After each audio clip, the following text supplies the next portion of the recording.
Assalamualaikum warahmatullahi wabarakatuh. Kembali lagi berjumpa di video kali ini. Kita akan membahas tentang kriptografi klasik dan modern. Sebelumnya perkenalkan saya Dik. Ini saya sudah sampaikan rangkum beberapa topik terkait dengan kriptografi modern dan klasik. Baik, kita ke pendahuluan. Kenapa ada kriptografi? Pada standar awal pertama kalinya dibuat, internet itu dirancang tidak ada berpikir bahwa saat itu bakal adanya ancaman dari para hacker. Jadi berbagai protokol yang ada dalam protokol TCP/IP itu ternyata rentan terhadap serangan. Nah, untuk itu mengatasi segala kerentanan itu diciptakanlah kriptografi, teknologi kriptografi untuk menjaga kerahasiaan dan keamanan data. Tapi di sisi lain kriptografi ini juga dipakai oleh mereka para hacker yang tidak bertanggung jawab untuk menyembunyikan tindakan mereka. So, mari kita bahas tentang kriptografi dan dampak kriptografi pada pemantauan keamanan jaringan. Nah, berbicara tentang keamanan jaringan, dari gambar 1 bisa terlihat ini adalah struktur jaringan, infrastruktur jaringan mulai dari host, dari server sampai ke host. Nah, untuk memastikan suatu keamanan yang ada di dalam jaringan itu, baik pribadi ataupun publik, tujuan pertamanya adalah mengamankan perangkat, termasuk router, switch, server, dan host. Itu tujuan utama adanya kriptografi, untuk mengamankan komunikasi. Kemudian, cara mengamankannya seperti apa? Jadi bisa berbagai teknik. Bisa dengan device hardening, terus ada authentication, authorization, and accounting access control.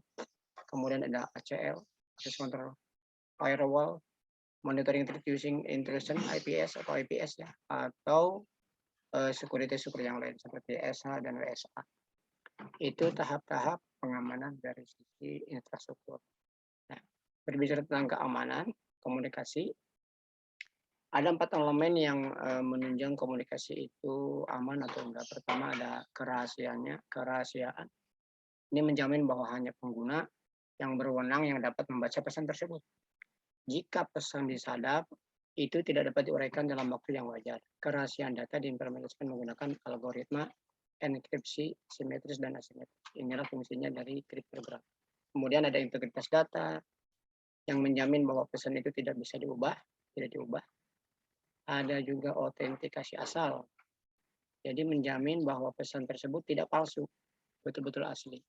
Banyak jaringan modern memastikan autentikasi dengan protokol seperti protokol kode autentikasi pesan hash atau hash message authentication code.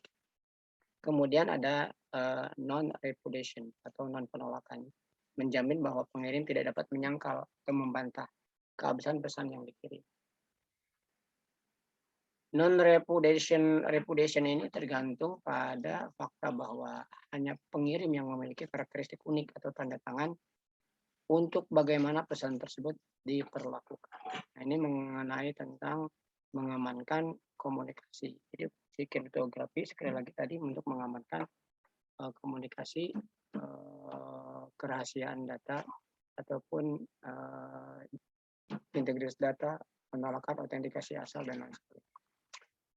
Kemudian kita masuk ke definisi apa itu kriptografi. Kriptografi itu adalah suatu ilmu tentang teknik enkripsi naskah asli atau kita sebut plain text yang diacak memanfaatkan sebuah kunci enkripsi sehingga naskah asli tersebut berubah menjadi cipher text atau sulit dibaca ya oleh pihak yang tidak memiliki kunci deskripsi. Kriptografi ini bagian daripada ilmu kriptologi ya, karena kriptologi itu merupakan gabungan dari kriptografi dan kriptanalisis. 3 fungsi yang mendasari algoritma kriptografi itu ada 3 ya. Pertama enkripsi, ada dekripsi, kemudian ada kunci. Enkripsi itu sendiri proses penyembunyian data atau pesan mengubah plaintext menjadi ciphertext, itu daripada enkripsi. Dekripsi itu kebalikannya, mengubah dari enkripsi untuk bertujuan untuk memahami pesan yang dikirim, yang ada tersebut. Yang dikirim itu seperti apa ya, dideskripsikan. Dan kunci ini adalah teknik yang dipakai untuk mengenkripsi ataupun untuk dekripsi. Jadi dua-duanya memerlukan kunci untuk mengunci ataupun membuka kunci. Itulah apa yang dimaksud dengan kriptografi. Nah, klasifikasi kriptografi ini ada dua ya. Pertama ada yang simetrik, kedua ada yang asimetrik. Nah, yang asimetrik ini kita tidak akan bahas kali ini. Kita akan bahas tentang yang simetrik. Simetrik itu berdasarkan apanya? Berdasarkan kuncinya. Jadi kuncinya ada yang simetrik, ada kunci yang tidak simetrik. Yang simetrik ini ada dua juga, ada yang klasik, ada yang modern. Kita bahas satu-satu ya. Kita bahas tentang yang classical kriptografi atau kriptografi klasik. Ada transposisi dan substitusi. Oke. Nah, apa itu substitusi cipher? Nah, untuk yang simetrik klasikal ya. Di dalam substitusi cipher ini setiap unit plaintext diganti dengan sesuatu dengan satu unit ciphertext. Jadi setiap unit plaintext diganti dengan satu unit ciphertext. Yaitu dengan mengganti, menyulih atau mensubstitusi setiap karakter dengan karakter lain dalam susunan abjad alfabet. Nah ini contoh dan Vigeno cipher memungkinkan mungkin adalah contoh yang terbaiknya ini ya. Ini tabel yang tadi muncul ya. Nah, mana tuh? Nah ini adalah tabel Vigeno tabel. Jadi substitusinya kalau nanti A ketemu K jadinya apa? A ketemu di sini jadi inilah tabel dari Vigeno. Nah ini kita contohkan, ini katanya menggeser ya substitusi. Coba kita praktekkan dalam apa namanya? Dalam kode ya. Ini dalam kode PHP-nya seperti ini. Misalkan kita pengen mengubah plaintext-nya adalah departemen ISTN Jagakarsa. Ini key-nya, kuncinya 1 2 3 4 5. Nah ini kalau kita cetak plaintext ya isinya plaintext. Nanti kita coba untuk dicetak. Nah, di sini kita hitung dulu panjangnya plaintext berapa, panjangnya kunci juga ini berapa. Nanti di sini untuk menentukan kunci yang baru. Ini panjangnya misalkan berapa? 5, berarti kita butuh pengulangan dari 0 sampai kan ke 5 supaya dapat kunci baru. Jadi ini diulang berapa kali ini dibagi dengan ini ya. Departemen ini dibagi dengan kuncinya. Jadi dapat berapa kali pengulangan ini sehingga nanti kita bisa membentuk kunci yang baru. Maka passwordnya adalah key, password barunya adalah n key, new key. Nah, ada ARP dan ARP ini adalah fungsi untuk memanggil metode ya. Di sini ada cipher ya. Ini memanggil untuk plaintext dan n key ARP ini. Jadi di sini bisa dilihat cipher ini. Nah, kita mau menentukan fungsi cipher dan descript. Nah, ini rumusnya untuk cipher itu seperti cipher itu kita kosongkan dulu awalnya, maka di sini kita lihat untuk melihat cipher teksnya seperti apa rumusnya jadi gini. P ditambah K. P itu adalah dari sini ORD, ARP dan ARK. Jadi ARP ini ARP dan ARK-nya di sini. Sehingga nanti kita printkan hasil daripada cipher. Ciphernya siapa apa, passwordnya kita cetak ya, kita lihat. Kemudian ini untuk fungsi deskripsi. Nah ini ada fungsi nanti kita untuk memanggil ya, fungsi ASCII. Untuk memanggil, untuk nanti kita panggil di atas. Di atas ada fungsi memanggil ASCII. Ada juga fungsi setak. Nah kita di sini, ini memanggil fungsi setak. Ini fungsi setak. Ini fungsi setak kita panggil di sini. dengan parameternya adalah decrypt. Nah, di sini cetak parameternya NK di zipper. Coba kita lihat. Coba kita running. Itu yang substitusi ya. Nah, ini hasil dari program tadi. Plain text-nya departemen jaga karsa ada 30 karakter, ini cuma 5 karakter. Nah, tadi add new password ini adalah pengulangan dari password ini berkali-kali. Ini ada 5 kali, nanti ini dibagi 30 dibagi 5 berarti 6 kali.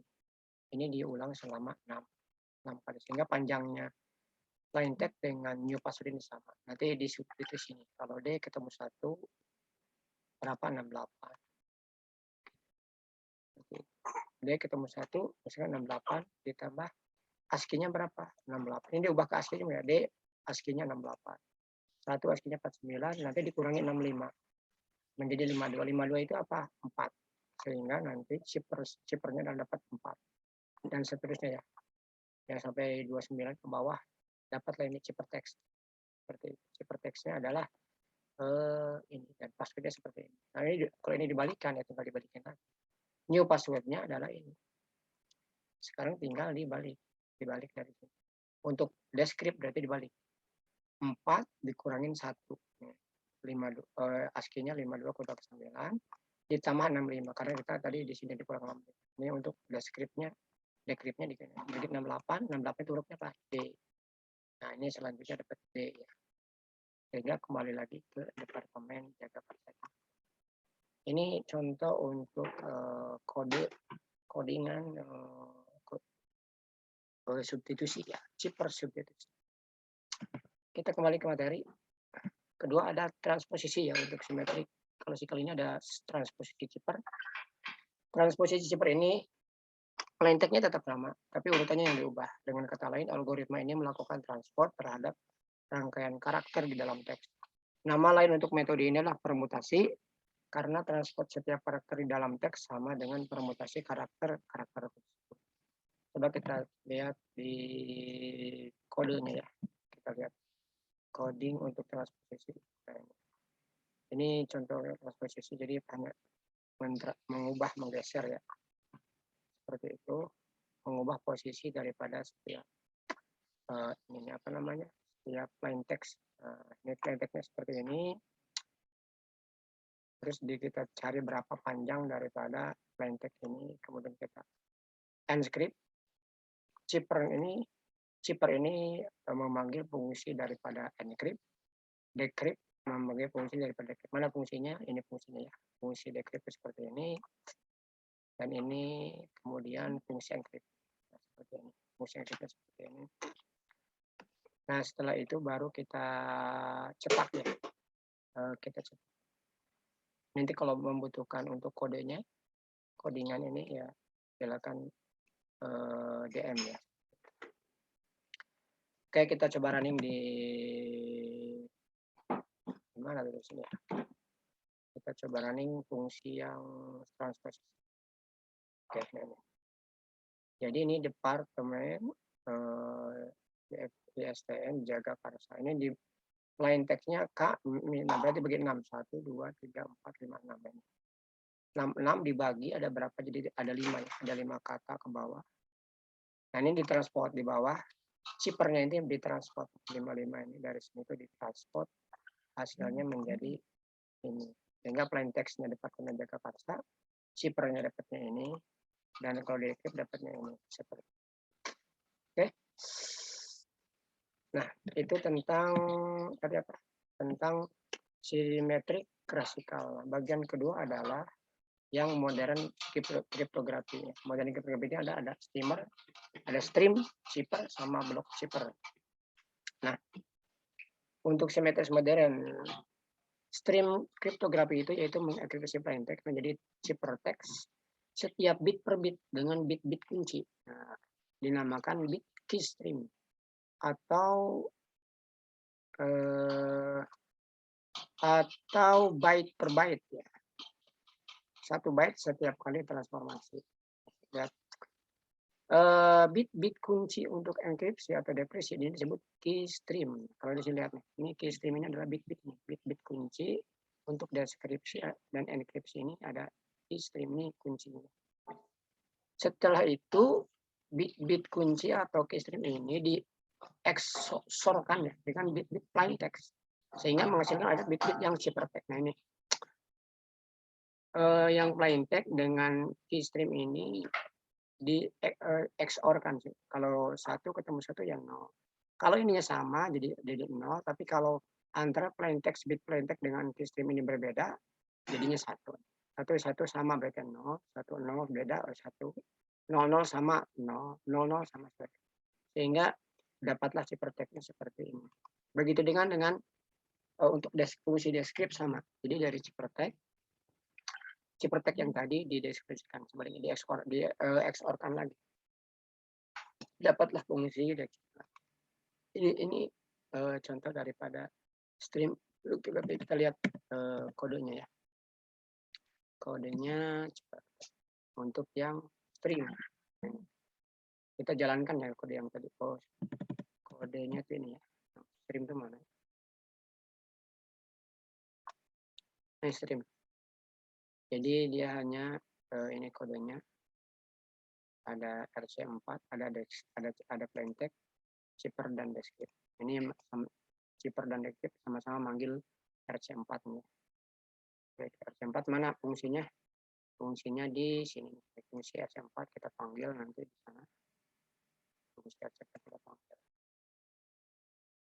Sampai sini fungsinya panjang. Fungsi RC4. Pembahasan lanjut tentang kode ini mungkin nanti di lain waktu ya. Ini hanya menunjukkan bahwa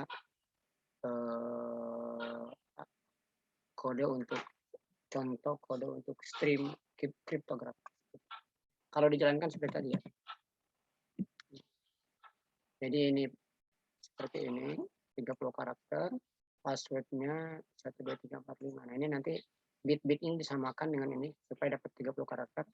Sehingga nanti antara bit ini di XOR-kan dengan passwordnya menjadi dapatnya ini ya. Dapatnya ini dibalikin lagi nih dapatnya di decrypt berarti dapatnya harusnya kembali atas. Itu fungsi decrypt dan fungsi encrypt-nya di sini ya. Itu untuk decrypt dan encrypt sama-sama decrypt RC4 cipher sama plain text. Ini sama-sama manggil. Jadi ini fungsi sama-sama manggil fungsi RC4 hanya beda parameter saja. Jadi ini mengekskorkan antara key dengan plain text. Kalau decrypt ya key dengan ciphertext. Ini fungsi untuk cetak. Nah kalau cetak berarti dia memanggil fungsi cetak ini. Fungsi cetak dengan parameter item dan value-nya apa. Oke, kita masuk ke yang terakhir. Oh ini tadi belum kebahas ya. RC4-nya membangkitkan kunci alir atau key stream ya. Dalam ukuran setiap artikelnya bukan. Kemudian dieksorkan tadi sudah kita bahas ya. Jadi RC4 memproses data dalam ukuran byte bukan dalam bit. Ini udah kita bahas tadi ya. Kemudian ada simetris modern yang kedua adalah cipher block. Jadi teknik ini membagi bit plain text menjadi blok-blok bit dengan panjang yang sama. Pembahasan tentang blok ini panjang, teman-teman. Jadi kita singkat saja. Artinya blok cipher ini melakukan enkripsi dan dekripsi terhadap sebuah data yang masuk ke dalam dengan cara membaginya dalam blok. Blok-blok data yang terlebih dahulu, lalu proses enkripsi dilakukan secara terpisah terhadap masing-masing blok data. Ini ada notnya ya, cipher block. Bit-bit plain text dibagi menjadi blok-blok bit dengan panjang sama, misal 64. Panjang blok ciphertext, panjang blok plain. Enkripsi dilakukan terhadap blok-blok plain text dengan bit-bit kunci. Panjang kunci eksternal yang diberikan oleh pengguna tidak harus sama dengan panjang blok plain. Ini pembagian cipher block ini ada 3 ya teman-teman. Ada algoritma blok des, ada algoritma blok 3 des, ada juga blok AES. Nah ini kita coba lihat algoritmanya masing-masing. Kita lihat di ini ya, kita lihat untuk des tadi ya. Nah, des. Ini untuk dash ini kita memanggil kelas ya. Ini memanggil kelas. Kelasnya ada di sini teman-teman. Ada kelas. Kelas dash sama kelas random. Kita panggil.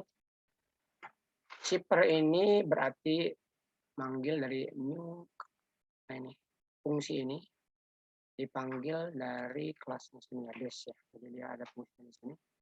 Sehingga shipper itu ada untuk chipper ini kuncinya adalah 1 2 3 4. Jadi kuncinya key-nya ada 1 2 3 4 5. Plain text-nya ini sama.